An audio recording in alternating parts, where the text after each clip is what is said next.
apa juga saya nggak tahu dah itu. Pokoknya menyeramkan dah. Ya, bentuknya apa bentuknya? Kayak sih. Wah ya.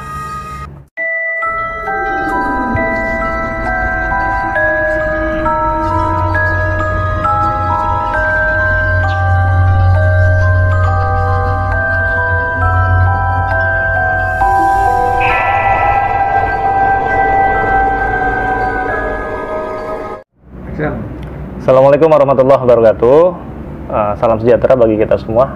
Selamat malam buat sahabat-sahabat Dejavu dimanapun sahabat-sahabat berada. Seperti biasa pada malam hari ini, pada kesempatan ini kita akan mengetengahkan kisah-kisah misteri yang di luar nalar, kemudian menyimpan banyak pertanyaan terkait nyata atau tidak nyata peristiwa tersebut. Pada kesempatan malam hari ini kita ditemani oleh salah satu narasumber yang akan mengetengahkan atau menyampaikan kisah misteri yang menegangkan, menyeramkan tersebut. Assalamualaikum. Waalaikumsalam. Baik, ini dengan Bang Cecep, ya, Bang Cecep Sunendi namanya. Nah, beliau akan menceritakan kepada kita semua terkait pengalaman beliau yang berkaitan dengan kisah-kisah mistis, horor, atau yang menyimpan misteri. Baik, Bang Cecep, mungkin bisa diceritakan kepada sahabat-sahabat semua salah satu pengalamannya yang berkaitan dengan kisah-kisah mistis tersebut. Silakan. Assalamualaikum warahmatullahi wabarakatuh. Waalaikumsalam. Nama saya Cecep Sunendi, teman panggilannya Ibrahim Bilgis ke Facebook ya. Jadi ceritanya langsung ke cerita. Iya.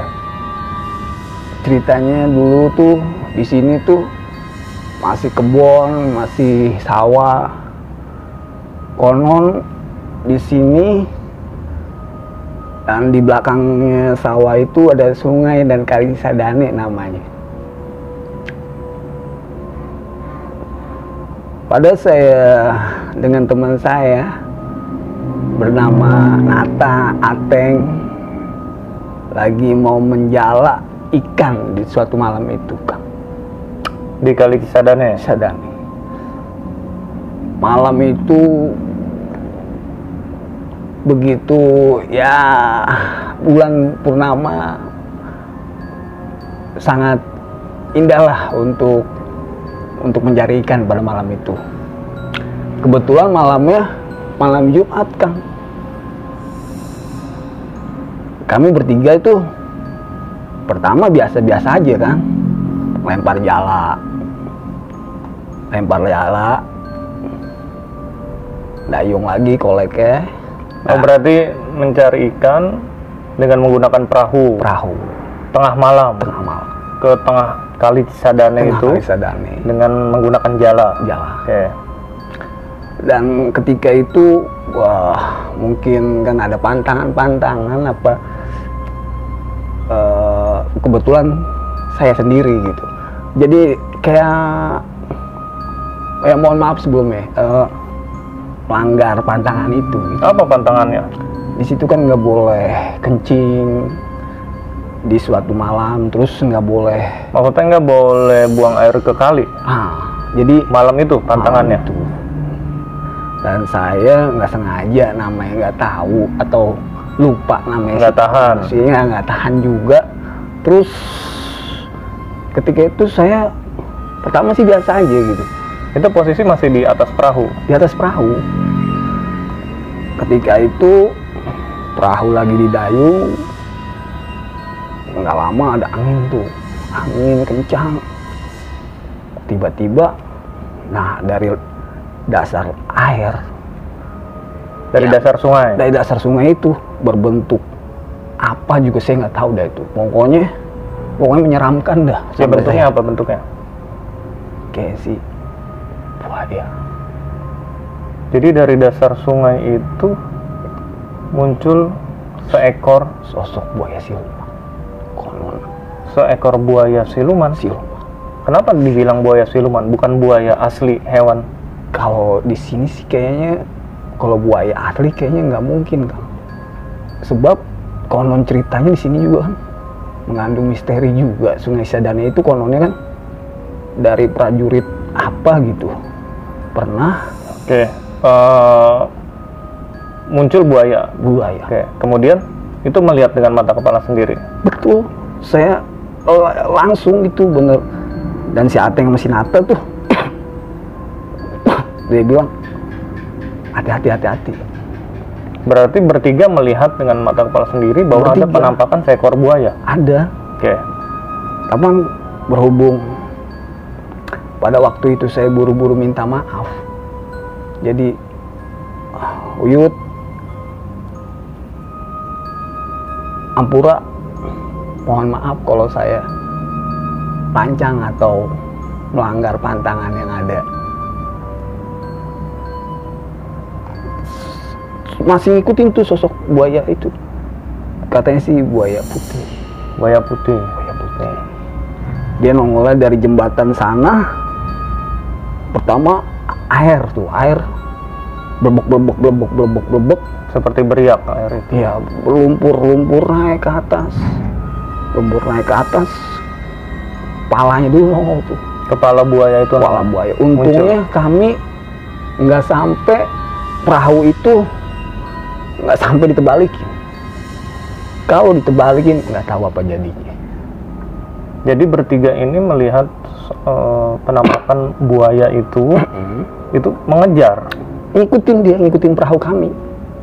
Perahu posisinya masih di tengah sungai. Masih di tengah sungai. Nah, buru-buru jala diangkat, kami dayung lagi sambil Uyut minta maaf, sambil bilang begitu, masih ngikutin juga. Kami cucunya orang Cikoko. Ketika itu baru deh mulai hilang. Kemudian meneruskan mencari ikan lagi atau langsung menepi? Kami langsung buru-buru gulung jala, kita sepakat kita pulang. Kayaknya kita nggak bakal dapat ikan, dan keduanya juga kita nggak bakal selamat kalau bisa dilanjutin. Oke, baik. Jadi ini salah satu cerita mistis yang beredar di sepanjang bantaran Sungai Cisadane, bahwasanya Sungai Cisadane itu dihuni oleh tanda kutip siluman, khususnya siluman buaya putih, yang menjadi legenda masyarakat di sepanjang bantaran Cisadane. Dan ternyata ini juga dialami oleh Bang Cecep dan kawan-kawannya, yang salah satu kegiatannya hampir setiap malam mereka mencari ikan di sungai. Baik, legenda semacam itu memang sudah turun-temurun di sepanjang bantaran Sungai Cisadane, dan barangkali orang Tangerang khususnya tidak merasa asing. Cuma pelajaran yang bisa dipetik adalah barangkali setiap tempat punya tanda kutip, punya catatan atau hal-hal tertentu yang jangan sampai kita langgar. Ya kalau disebut pantangan mungkin etika. Sehingga kalau orang dulu mungkin kalau mau buang air di sebuah tempat permisi dan lain sebagainya. Terlepas kontroversi bahwa itu syirik atau tidak syirik, tapi kita meyakini bahwa selain kita ada makhluk lain yang juga Tuhan atau Gusti Allah ciptakan. Baik, terima kasih Bang Cecep atas waktu dan cerita yang dibagikan kepada sahabat-sahabat Dijapu semua. Baik sahabat-sahabat Dijapu semua, demikian kisah misteri dari Sungai Cisadane yang dialami oleh narasumber kita Bang Cecep beserta kedua temannya. Mudah-mudahan kita semua bisa dapat mengambil hikmah dari kisah tersebut. Kurang lebihnya kami mohon maaf. Assalamualaikum warahmatullahi wabarakatuh. Salam sejahtera. Selamat malam sahabat-sahabat semua.